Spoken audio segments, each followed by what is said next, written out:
There are three wounds that almost every woman carries in some form: rejection, someone did not choose you; abandonment, someone left; betrayal, someone you trusted broke that trust. Different stories, different people, different timelines, but the ache underneath is often the same.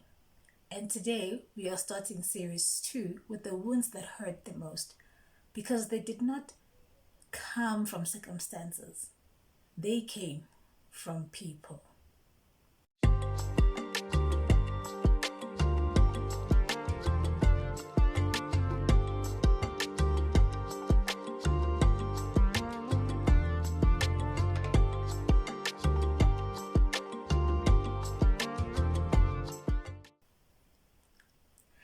Welcome to She Is Her. This is a space where we talk about identity, healing, and the journey of becoming the woman God created you to be.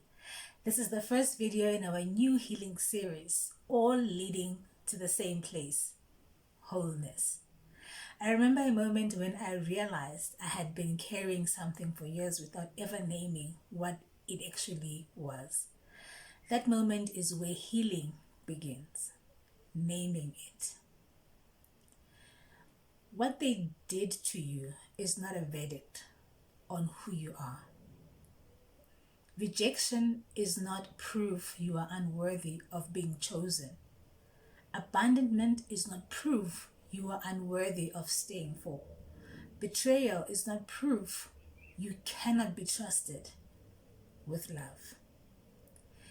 It is proof of what they were capable of, not what you deserve. Rejection, abandonment, and betrayal share something that other kinds of pain do not. They are relational. They happen inside connection, and connection is one of the most fundamental needs a human being has. Rejection tells you you were seen and not chosen, not unseen, seen, which means the rejection feels personal in a way that makes it hard to dismiss. Abandonment tells you you were close enough to lose. There was a bond, and the bond was broken from the other side without your consent. Betrayal tells you the trust you extended was not honored.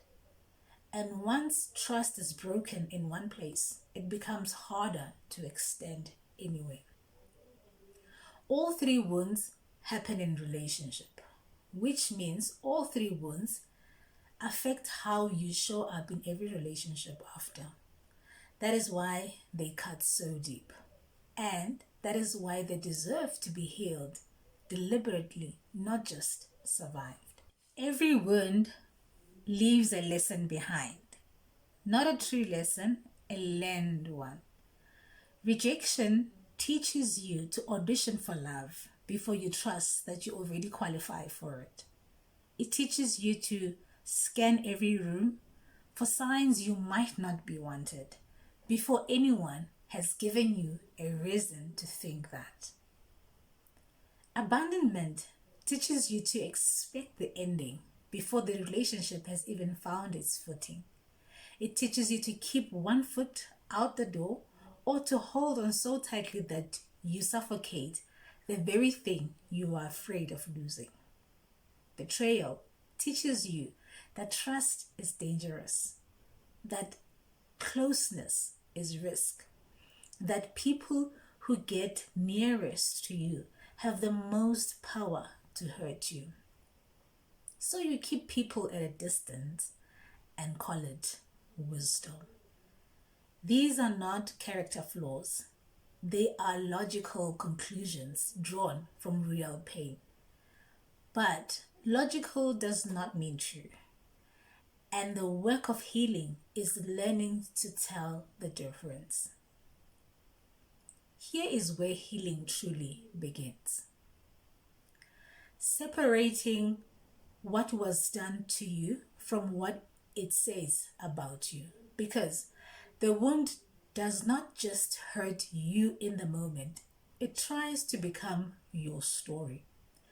Someone rejects you, and instead of thinking, they could not see my worth, you think, maybe I do not have worth to see. Someone abandons you, and instead of thinking they were not capable of staying, you think, maybe I'm not worth staying for. Someone betrays you, and instead of thinking they chose to break that trust, you think, maybe I'm foolish for ever trusting. Do you see what happens? The action belonged to them, but the conclusion landed on you. Healing requires you to hand the action back to the person who committed it. They rejected, that was their limitation. They abandoned, that was their inability to stay. They betrayed, that was their choice to break trust. None of it was a measurement of your worth. It was a revelation of their capacity.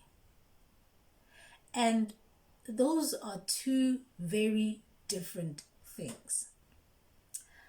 How healing from people wounds actually happens. Understanding the wound is the beginning. Healing it requires action. Grieve honestly. Whatever was lost, the relationship, the trust, the version of the future you expected, let yourself grieve it fully. Not performed grief, real grief, because what you do not grieve, you will carry instead. Return the weight to where it belongs. Say it out loud if you need to. This was their action, not my identity. Practice handing back what was never yours to carry again and again until it becomes the default response instead of the conscious effort. Let God redefine your worth. Not based on who chose you, not based on who stayed, not based on who proved trustworthy, based on who He says you are. Chosen before rejection ever touched you. Held by one who will never leave. Trustworthy enough to be trusted by a perfect God. Risk again, carefully and intentionally. Healing is not complete until you let someone close again. Not recklessly, wisely. But you cannot stay closed forever and call it healed. Healing opens the door again, slowly, safely, but it opens it. One honest question before we close. Which of these three wounds, rejection, abandonment, or betrayal, is still shaping how you show up in relationships today? Name it, just to yourself. And then remind yourself of what we just established. What they did was never a verdict on who you are. Rejection, abandonment, betrayal, they all try to write a story about who you are, but they do not get the final word. God does. And He says you were chosen, held, trustworthy, worthy of staying for. That is the truth. That is the truth. Healing returns you to. She is her. This is the first video of our healing series. Subscribe so you don't miss the rest. Leave a comment below. Tell me, which wound, rejection, abandonment, or betrayal have you been carrying the longest? Even one word, name it here. I'll see you in the next one. Thank you for watching and stay blessed.